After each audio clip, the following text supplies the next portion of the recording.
8월을 마감하고 9월이 시작이 되는 주말 사이에 비트코인과 알트코인은 안타깝게도 큰 폭의 조정이 있었고, 오늘 영상에서는 이 조정이 어디서 왔고 앞으로 어떻게 진행이 될지에 대해서 살펴보도록 하겠습니다. 8월이 마감이 되었을 때 비트코인은 8월달에 마이너스 6%로 마감을 한 걸 확인할 수 있고요.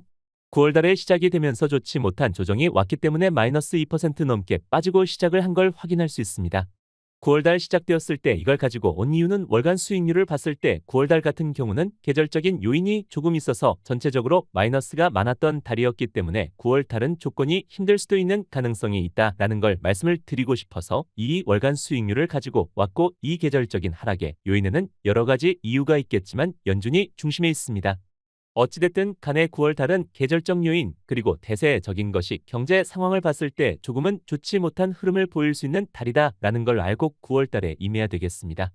코인을 투자하는 조금 더 현타가 오고 안타까운 이유 중에 하나가 미국의 미국장 나스닥 같은 경우는 8월 마감을 양봉으로 마감을 했습니다. 그러면서 전체적으로 시장이 금리 인하 가능성에 대해서 확대가 되면서 사람들이 환호를 하고 나스닥이나 미국 주식에 투자를 하면서 미국 주식은 좋은 모습을 보였기 때문에 상대적으로 더 큰 소외를 받고 있는 코인 시장, 비트코인 같은 경우는 조금 더 박탈감이 커지고 있는 그런 시기다라는 걸 우리가 알 수가 있고요. 이런 시기 같은 경우는 비트코인과 코인 시장이 본격적으로 달리기 전에 계속 있었던 일이지만 겪을 때마다 많이 아픈 그런 시기다라고 이야기할 수 있겠습니다. 본격적으로 비트코인이 왜 최근에 하락을 하고 있는지에 대해서 살펴보게 되면 비트코인 같은 경우는 달러 인덱스와 매우 밀접한 관련이 있는데 최근에 달러 인덱스가 다시 조금씩 오르고 있는 걸 확인할 수 있습니다. 잭슨홀 미팅 후에 금리 인하가 거의 확실시되고 있고, 그러면서 시장은 환호를 한 이후에 비트코인 가격도 마찬가지로 64K까지 큰 폭의 상승을 하다가 뒤에 달러 인덱스가 조금씩 올라오면서 비트코인 가격은 이 부분을 다른 자산 시장보다도 더 크게 맞으면서 모든 걸 다 맞이하면서 비트코인 가격이 하락을 하고 있는 모습을 확인을 할 수 있고요. 중요한 부분은 비트코인 현물 ETF. 지난 영상에서도 말씀을 드렸는데 이 59점 중반대 이 라인의 비트코인 현물 ETF의 가격이기 때문에 이 라인을 지키지 못하면 큰 폭의 하락이 나왔던 이 부분이 있었기 때문에 57K 같은 경우도 그런 조정의 일환이다라고 보시면 되겠습니다. 이 부분은 지난 영상에서도 비트코인 현물 ETF, 특히 블랙록의 비트코인 가격이 지켜지는 게 굉장히 중요하다라고 강조했던 구간이기 때문에 4K까지 빠른 반전 기대하기보다는 59이라도 빨리 넘어갔으면 좋겠다는 생각을 가지고 있습니다. 이렇게 조정이 깊어지고 있고 또 3월, 4월달부터 큰 폭의 조정이 이어지고 있는데 비트코인의 액티브 어드레스 모멘트 보고 있는 지표 중에 가장 안 좋은 지표가 안 좋게 나타나고 있는 지표 중에 하나인데 이 부분 같은 경우도 반등을 하다가 다시 약간 꺾이고 있는 걸 확인할 수 있습니다. 앞으로 계속 추적 관찰을 하면서 이 비트코인의 액티브 어드레스 모멘텀 자체가 살아날 수 있는지에 대해서도 살펴봐야 되고, 이 부분에 대한 해석과 같은 경우는 굉장히 많은 고민을 해야 되는 것 같아요. 왜냐하면 비트코인 현물 ETF가 도입된 이후에 이 비트코인의 액티브 어드레스 모멘텀이 완전히 꺾인 걸 확인할 수 있기 때문에 앞으로의 추세 그리고 분석을 통해서 여러분들께 이 내용에 대해서 다시 한번 안내를 드리도록 하겠습니다. 어쨌든 과거 데이터상으로는 이 온체인 데이터가 좀 좋지 못한 모습을 보이고 있다. 이런 부분들도 걸리는 부분이고요. 또 구체적으로 단기적으로 비트코인이 그렇다고 하면 어디까지 갈 수 있는지 보시게 되면 오디오북 상으로 여러 가지가 있는데 해석할 때 보게 되면 57%의 밑으로 내려왔을 때 고개를 집중해서 보셔야 됩니다. 이 57개 밑으로 내려왔을 때 오더북에 굉장히 타이트하게 달라붙고 있는 매수세를 확인할 수 있습니다. 굉장히 오랜만에 타이트하게 달라붙고 있는 매수세로 보시게 되면 55 라인에 강하게 형성이 되고 있는 매수세가 보인다는 정도는 확인할 수 있습니다. 다만 매물대나 이런 것들을 봤을 때 58K 예전에 굉장히 중요하게 말씀을 드렸었는데 58%를 깨지게 되면 55까지도 볼 가능성이 매우 짙어지고 있는 상황이어서 빠른 반등이 있었으면 하는 그런 생각을 가지고 이 자료들을 해석을 하고 있습니다. 이렇게 부정적인 부분 이외에도 한 가지 더 바라봐야 될 게 있는데 보시게 되면 오디오북 상으로 봤을 때 굉장히 촘촘하게 이렇게 들어오고 있는 걸 확인할 수 있습니다.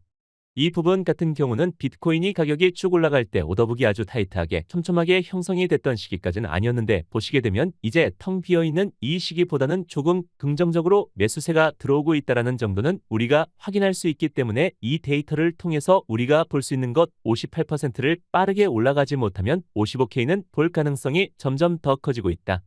부정적인 첫 번째와 두 번째는 부정적인 걸 뛰어넘어서 우리는 그 다음을 봐야 되는데 오디오북 상으로 더 보기 적은 조금은 더 촘촘해지고 있는 모습을 보이고 있다.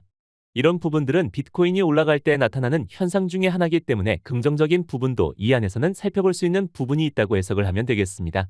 비트코인이 빠지는 이유에 대해서 달러 인덱스에 대해서도 말씀을 드렸는데 결국은 미국입니다. 미국이 1위가 미국 시간이 되기만 하면 비트코인 가격이 계속해서 하락을 합니다. 이 부분 같은 경우는 지속적으로 반복 현상이고요. 미국 혹은 미국에 있는 특정 세력들이 비트코인 가격을 오르지 못하게 하고 가지고 있는 비트코인을 던지면서 누군가는 뭔가 이유가 있을 거예요. 이렇게 고통스럽게 나스닥이나 이런 것들과 커플링되지 못하게 고통스럽게 찍어 누르는 이유는 분명히 있다라고 생각을 하고 있고요. 고통스러운 과정을 우리가 거치고 있다라고 보면 되겠고 그런 세력들에 대해서 명확하게 할 수는 없습니다. 하지만 XLC는 최근 영상에서 여러분들께 안 내려졌던 이제 FX의 채권자들이 비트코인, 코인과 테이블 코인으로 돈을 받게 되면 이 부분이 코인 시장에 들어온다. 유동성이 직접적으로 주입이 되는 거기 때문에 코인 시장의 모멘텀이 살아날 수 있는 좋은 일이다라고 말씀을 드렸는데 SDC에서는 그걸 바라지 않고 있는 것 같습니다. SDC는 미국 정부를 대변하고 있다라고 봐도 되겠죠. 근데 이 SDC가 정확하게 아주 핀셋으로 FX의 채권 정상화에 암호화폐와 테이블 코인을 사용하면 안 된다라고 경고를 내렸습니다. 이 부분 같은 경우는 XLC도 FX의 스테이블 코인이 채권자들한테 전달이 되면 이 부분이 코인 시장의 유동성이 형성이 될 거고 그렇게 되면 본인들이 찍어 누르고 있는 이 비트코인과 코인 시장이 급등을 할 수 있기 때문에 그런 변수를 없애는 그런 발표를 했다라고 보시면 되겠습니다. 누가 이렇게 비트코인을 찍어 누르는지 특정할 수는 없습니다. 하지만 미국 시간대 비트코인 가격은 큰 폭의 하락을 하고 있고요. 미국 정부를 대변하고 있는 XLC는 물밑 작업, 우리가 볼 수 있는 자료 있는데 이것 말고도 물밑으로 굉장히 타이트하게 코인 시장과 암호화폐 자체를 찍어 누르고 있다 정도는 우리가 데이터를 통해서 그리고 뉴스 기사를 통해서 확인을 할 수 있다라고 보면 되겠고요. 다만 이렇게 비트코인을 언제까지 찍어 누를 수 있을까에 대한 생각을 가지고 있습니다. 저와 굉장히 생각을 같이 하고 있는 많이 요즘에 보고 있는 자료를 보게 되면 아직도 비트코인이 조금 더 내려갈 수 있는 룸은 분명히 존재하는데 내려가더라도 반등을 할 거다. 기술적인 반등이 일어날 수 있다는 것에 대해서 이야기를 하고 있습니다. 이 부분에 사실 근거가 필요한데 근거 같은 경우는 전체적으로 시장 자체가 아직은 베어마켓이 아니다라는 첫 번째 이유가 있습니다. 베어마켓, 그러니까 하락장이 시작이 되고 진짜 하락장일 때는 비트코인 가격이 절대 이 가격에 유지가 될 수 없거든요. 아직 너무 고통스럽고 이 조정이 힘들고 특히 알트코인 같은 경우는 너무나 큰 폭의 하락을 있지만 전체적인 시장 전체의 사이클은 아직 변하지 않았다는 점 이거 한 가지가 있고요. 두 번째 같은 경우는 이렇게 하락이 깊어지고 조정이 깊어졌을 때 전혀 들어오지 않을 거라는 것. 잘 알고 있지만 고래들은 충분히 비트코인을 내집을 하고 있다라는 근거들이 여기저기에서 보이고 있습니다. 비트코인을 100개 이상 보유하고 원래 숫자가 엄청나게 증가하고 있는 걸 확인할 수 있고요. 또 비트코인은 거래소 밖으로 아주 많이 빠져나가고 있는 걸 확인할 수 있습니다. 아까 말씀을 드렸어요. 분명히 자료들이 와닿지 않는다는 거. 저도 충분히 공감하고 하지만 고래들은 개인들을 속이면서 무언가를 진행이 되고 있다는 걸 여러분들께 알려드리고 싶어서 이 데이터를 가지고 왔고요. 고통의 기간이 끝나고 나면 이 축적에 의미하는 바는 분명히 드러날 거라는 걸 확신을 가지고 있다라고 여러분들께 전달해 드리고 싶습니다. 근거들을 바탕으로 아까 말씀드렸던 피크를 주고 뒤에 상승을 하는 그런 이야기들을 할 수 있는 부분이라고 보여지고요. 또 비트코인의 반감기가 사실은 굉장히 오랜 기간 진행이 됐습니다. 반감기가 지나고 나서 9%가 진행이 됐는데 보게 되면 이런 부분들을 봤을 때 딱 이 지점에서 비트코인이나 코인 시장이 좋아지기 시작을 했습니다. 그래서 9월 중순 이후에 비트코인과 코인 시장이 어떤 식의 움직임을 보이는지 좀 지켜봐야 되는 중요한 자리라고 보여지고 요장이 좋지 않기 때문에 코인 시장이 64%를 갔다가 또 급락을 하면서 시장 자체가 얼어있게 되는데 그렇게 됐을 때 많이 까먹고 있는 부분들도 큰 그림으로 봤을 때 미국 대선이 얼마 남지 않았습니다.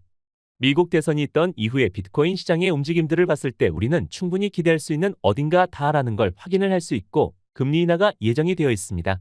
금리 인하 같은 경우는 바로 코인 시장에 유동성을 공급하는 게 아니라 점진적으로 코인 시장으로 돈이 들어온다고 말씀드렸고 돈이 들어왔을 때는 어떤 자산보다 더 빠르게 더 높게 올라간다는 것들에 대해서도 영상을 통해 자주 다뤄드렸었는데 그런 부분들을 장이 좋지 못하기 때문에 우리가 잊고 있는 그런 순간이다라는 것을 다시 한번 말씀을 드리고 싶어서 이야기들을 드렸고요. 자리상으로 봤을 때도 마감을 잘했어야 되는데 58까지 57까지 내려왔기 때문에 이 부분에 대해서 반등 이 59까지 올라가는 이 반등이 왜 중요한지는 아까 말씀드렸던 비트코인 현물, ETF의 가격 등 여러 가지 자료들을 봤을 때 너무나 중요한 자리이기 때문에 57회의에서 최대한 빠르게 59K로 올라가는 게 필요하다. 그러지 못한다고 하면은 아까 말씀드렸던 추가 하락에 대해서도 우리가 염두해야 된다 이렇게 봐야 되고요. 다만 두 장이 시작이 되면 고래들, 특히 아주 오랫동안 비트코인에 들고 있던 고래들이 이 비트코인의 거래소로 입금을 합니다. 이거는 크립토 컨트리 자료인데 그런 모습들이 보여지지 않고 있다. 아직은 불장이 끝나지 않았다. 하락장이 시작되지 않았다라는 근거 중에 하나의 자료고요. 이런 부분들을 봤을 때도 이러한 조정 그리고 알트코인 같은 경우는 조정을 넘어서 굉장히 큰 폭의 하락이 있지만 우리가 코인 시장에 남아있는 이유라고 보시면 되겠고요. 테이블, 코인 같은 경우도 굉장히 큰 폭의 상승을 이어나가고 있습니다. 다만 최근에 살짝 꺾인 모습을 확인할 수 있는데 어찌됐든 간에 전체적인 상향황의 상향 자체는 우상향을 하고 있는 모습을 보이고 있다. 테이블 코인 같은 경우는 크립토 시장에 너무나 중요한 변수로 작용되기 때문에 이런 부분들을 봤을 때 단기적으로는 5시 9회까지 빠르게 회복하는 게 중요하고 그렇지 못한다고 하면 추가 하락에 대해서도 우리가 염려를 해야 되지만 넓게 보게 된다면 긍정적인 신호도 절대로 보이지 않는다는 거 충분히 공감하고 이해하는 긍정적인 신호들이 나타나고 있다는 말씀을 드리면서 오늘 영상 마치도록 하겠습니다. 영상이 도움이 되셨으면 구독과 좋아요 많은 공유, 댓글 그리고 큰 관심 부탁드리겠습니다.